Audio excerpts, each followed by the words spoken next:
The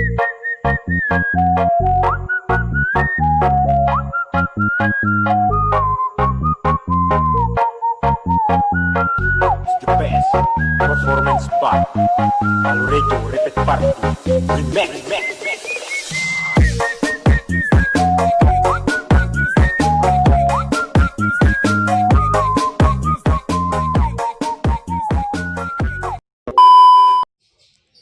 Halo teman-temanku sekalian, di video kali ini saya baru membeli sebuah bis double decker. Ini harganya kurang lebih 1.500.000 ya.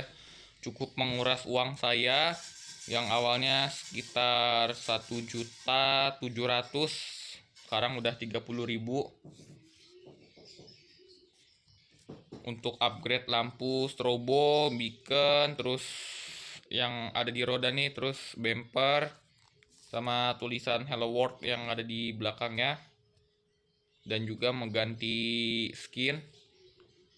Ini kurang lebih habis 1.700.000 ya untuk semuanya. Langsung saja, ada apa aja sih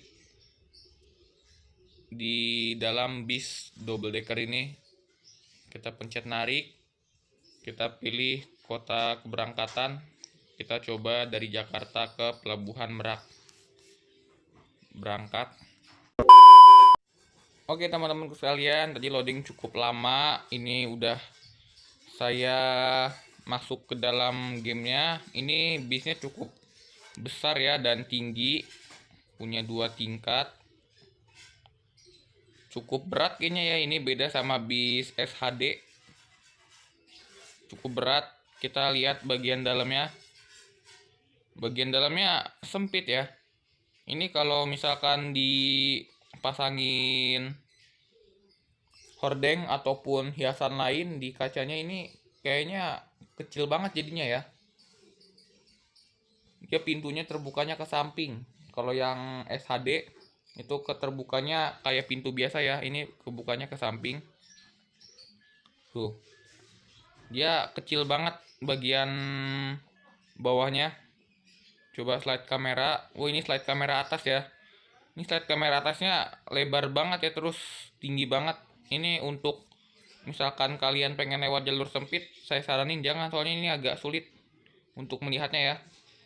Enak pakai kamera ini nih. Nah, ini sempit tapi nggak luas gitu ngelihatnya ya. Tapi kalau pakai kamera ini tuh enaknya itu dia ada spion. Terus tapi kecil dia.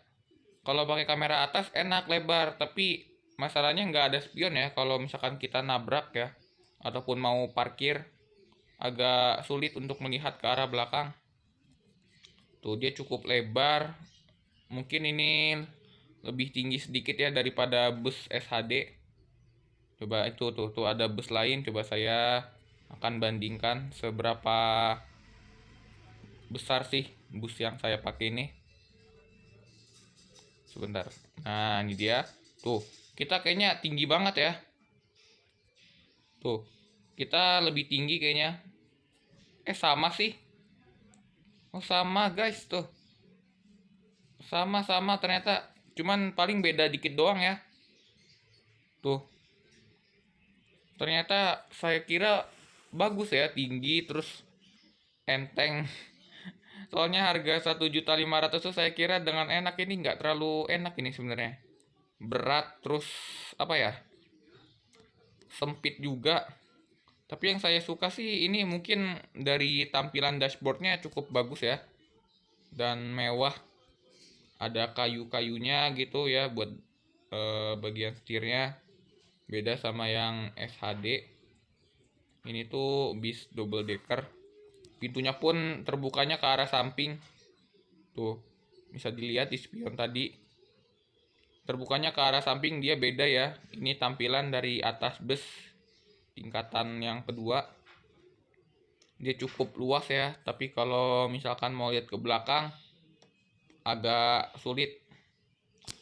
Dan tips and trick untuk semuanya, misalkan kalian main mode narik, kalian udah pengen cepet-cepet, kalian pengen tahu penumpangnya udah naik semua atau belum, di sini nih, di peta sini biasanya ada merah-merah kalau ada penumpang. Nah, itu sampai penumpangnya udah naik semua itu merah-merahnya udah hilang. Nah, itu baru kalian bisa lanjutin. Nah, ini kan ada merah-merah nih. Ada penumpang berarti. Nah, kita bakal narik penumpangnya sampai habis. Selanjutnya kita bisa lanjut lagi sampai merah-merah ini udah nggak ada. Berarti tandanya semua penumpangnya itu sudah naik tuh. Penumpangnya semuanya sudah naik. Ini bisa kita tutup lagi pintunya. Ini cukup lebar ya. Misalkan kalian pengen ke pelabuhan, cukup sulit menurut saya. Karena jalan di pelabuhan tuh agak sedikit kecil ya. Kalau pakai kamera atas, saran saya sih jangan. Soalnya agak sulit.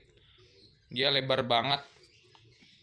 Tapi kalau pakai bawah dia kecil banget noh. Ini kalau dipasangin hordeng ataupun hiasan-hiasan lain nih di sini biasanya ada nih, kalau nggak dadu, tasbih ya. Tuh malah lebih sempit lagi kelihatannya ya. Jadi sumpek gitu. Ngelihatnya pun jadi nggak leluasa, ditambah kalau cuacanya hujan. Wah, tambah lagi, tambah susah. Ini ada penumpang nih. Dia membukanya ke arah samping. Penumpangnya naik lewat pintu belakang sampai merah-merahnya nggak ada. Nah, baru kita jalan lagi. Ini menurut saya sih bagus sih sebenarnya, cuman dia berat. Terus untuk kamera dashboardnya agak kecil ya daripada kamera dashboard yang SHD. Tapi dia enaknya tuh ada bagian atasnya ya, jadi bagian atasnya ini leluasa banget kalau buat ngelihat. Tapi dia nggak bisa ngelihat ke bawah ya, dia cuma bisa ngelihat ke kiri dan ke kanan. Untuk kalian yang belum beli bis double decker, ini bisa dipertimbangkan dulu kekurangan dan kelebihannya, biar kalian nggak rugi belinya. Ini saya mengambil rute malam sengaja biar bisa nyalain lampu strobo. Ini semuanya sudah saya upgrade ya, mulai dari roda, terus yang di belakang roda nih, bumper belakang, sama tulisan Hello World, dan lampu-lampu strobo, beacon, sama skinnya ya. Itu total udah 1.800.000. Sudah lumayan banyak banget saya ngeluarin duit ya. Saya mengumpulkan semua duit dari ngambil rute Padang ke Bangkalan ya. Itu kurang lebih seminggu lebih. Nah, ini bisnya cukup berat ya. Dia untuk diajak belok kurang lincah no. Biasanya kalau pakai SHD tuh dia belok enak banget, ini kurang lincah gitu. Tuh. Kurang lincah aja gitu. Ini bisa dipertimbangkan lah pokoknya untuk kalian yang pengen beli bis di Busit. Enak atau enggak itu terserah kalian, intinya kalian punya duit atau enggak. Soalnya ini cukup mahal, 1.500.000 ya, belum semua upgrade-nya kayak skin. Saya memakai skin Borlindo ya, liverynya cukup tinggi. Namun menurut saya sih ini nggak ada bedanya ya sama bis biasa noh. Tingginya hampir sama noh. Cuman dia bedanya nggak ada, oh sih yang di atasnya itu kayak AC gitu ya. Di atasnya nih. Ini nggak ada rata noh. Kalau bis SHD tuh kayak yang di depan situ tuh, dia ada. Tuh, dia agak berat ya, untuk nikung agak sulit. Tuh. Oke teman-teman, sekian video dari saya mereview bis double decker. Semoga bermanfaat untuk kalian, bisa dipertimbangkan kalian ingin membeli atau tidak. Ini hanya untuk sekedar hiburan dan info untuk kalian semua. Dan terima kasih telah menonton. Kita akan berjumpa di next video berikutnya. Dadah.